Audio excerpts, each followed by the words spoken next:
गोंदिया नगर परिषदेत मनुष्यबळ पुरवठा प्रकरणात झालेल्या घोळासह इतर अन्य मागण्यांना घेऊन शिवसेना उद्धव बाळासाहेब ठाकरे गटाच्या वतीने आज गोंदिया शहर नगर परिषदेसमोर मोर्चा काढण्यात आला। गोंदिया नगर परिषदेत मागील 2 वर्षापासून प्रशासक राजा असल्याने गोंदिया शहराकडे हवा तसा नगर परिषदेचं लक्ष नसल्याने शहरात सर्वत्र अस्वच्छता पसरली आहे, तर काही ठिकाणी कचरा देखील वेळीच उचलला जात नाही, तर शहरातून गोळा केलेला घनकचरा नगर परिषदेच्या मागे असलेल्या ग्राउंडमध्ये डंप करण्यात येत असल्याने शहरात सर्वत्र दुर्गंधी पसरली आहे। तर दुसरीकडे गोंदिया नगर परिषदेच्या शाळेत शिक्षक नसल्याने विद्यार्थ्यांचा शैक्षणिक खंडोबा होतो। या मागण्यांकडे नगर परिषदेचं लक्ष द्यावं अशी मागणी आज शिवसेनेच्या वतीने करण्यात आली। तर गोंदिया नगर परिषदेत करण्यात येणाऱ्या मनुष्यबळ पुरवठ्यात घोळ होत असल्याने हा घोळ थांबवावा अशी मागणी शिवसैनिकांनी केली। लवकरच याकडे नगर परिषदेने लक्ष दिलं नाही तर यापेक्षाही तीव्र आंदोलन करू असा इशारा शिवसेना उद्धव बाळासाहेब ठाकरे गटाने दिला। गोंदियाहून प्रतिनिधी अमरदीप बडगे। हमने 14/12/2023 को एक माहिती के अधिकार लगाए थे, जो नगर परिषद में पिछले 7-8 साल से जो मनुष्य बल को लेके मेन पावर सप्लाई को लेके जो धांधली चल रही है, उस धांधली को देखते हुए हमने एक माहिती लगाए थे। वो माहिती मेरे घर पे ना तो मुझे कॉल आया ना मुझे पोस्ट किया गया। बाद में 1 महीना होने के बाद जब ब की कार्रवाई करने के लिए हमने उसको आगे बढ़ाया, तब हमें आवक जावक के माध्यम से वो माहिती दी गई, वो भी आधी अधूरी माध्यम से दी गई, आधी अधूरी जानकारी थी उसमें। और उस जानकारी में जब हमने पारदी मैडम से कांटेक्ट किया तो पारदी मैडम तो पहले कॉल नहीं उठाते हैं। एक गवर्नमेंट अधिकारी होने के साथ साथ नगर परिषद की जिम्मेदारी है उनके ऊपर, उसके बावजूद उन्होंने कम से कम 5-7 कॉल करने के बाद कॉल नहीं उठाया। तो फिर हमने उनका टाइम लिया, टाइम लेने के बाद जो आधी अधूरी जानकारी थी वो जानकारी पूरी हासिल किया। उसमें भी जो लोग कार्यरत नहीं हैं ऐसे लोगों की भी उन्होंने हमको लिस्ट दी। उसको देखते हुए हमने ये युवा सेना के साथ में सेना ने एक आंदोलन करने का नियोजन किया और आज हमने ये आंदोलन किया।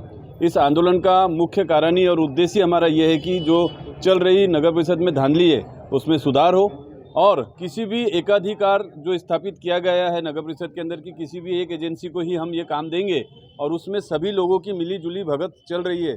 पिछले जो 42 पार्षद और हमारे जो नगर अध्यक्ष साहब थे उनको भी इस चीज़ की जानकारी होने के बावजूद भी उन्होंने इसका कभी विरोध नहीं किया।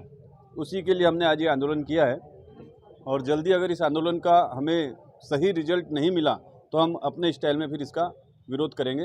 हम ऐसा आश्वासन करते हैं आपको।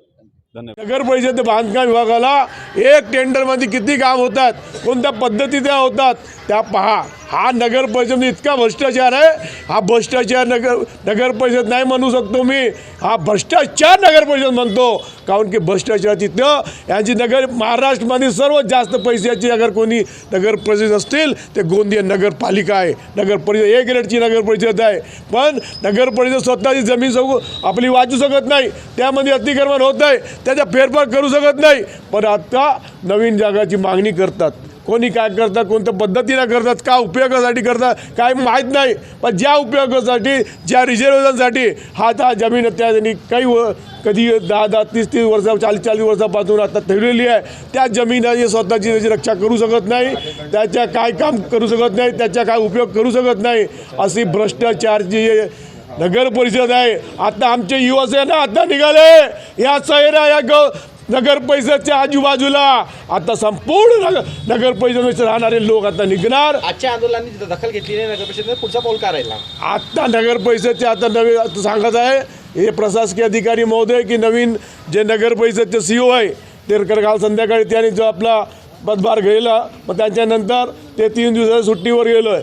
पण आता प्रशासकीय अधिकारी आहे, प्रशासकीय अधिकाऱ्यांनी काही दखल घेतली पाहिजे, नाही तर आमचा जो मोर्चा आहे युवा सेनाच्या ते आपला शिवसेना स्टाईलमध्ये होणार, या चेतावणी आम्ही देतो।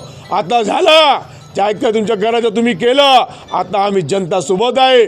उद्धव बाळासाहेब ठाकरे असं आमची कुटुंब आता जनताचा कुटुंबची रक्षा करण्यासाठी रोडवर आलेले आहे। तुमच्या चेतावणी आहे आमची, आत्ता तरी तुम्ही समजून घ्या आणि भ्रष्टाचाराला मिटून घ्या, नाही तर काय बोलायचं नाही की शिवसेने हा केला त्या केलं, आम्ही जनतेसाठी काय बी करू शकतो, आमची चेतावणी आहे। आणि जे प्रशासकीय महोदय राणे साहेब आहे त्याला आम्ही आश्वासन द्या, आता कडक ती कारवाई करण्या करण्यात आमच्या युवासेनाच्या जे पदाधिकारी तुळसकरजी सोनू चंद्रवंशी सर्व पदाधिकारी आम्ही इथं आलेले आहे युवासेना सेनाचे आज चेतावणी देण्यासाठी आलो आहे. जय हिंद, जय महाराष्ट्र.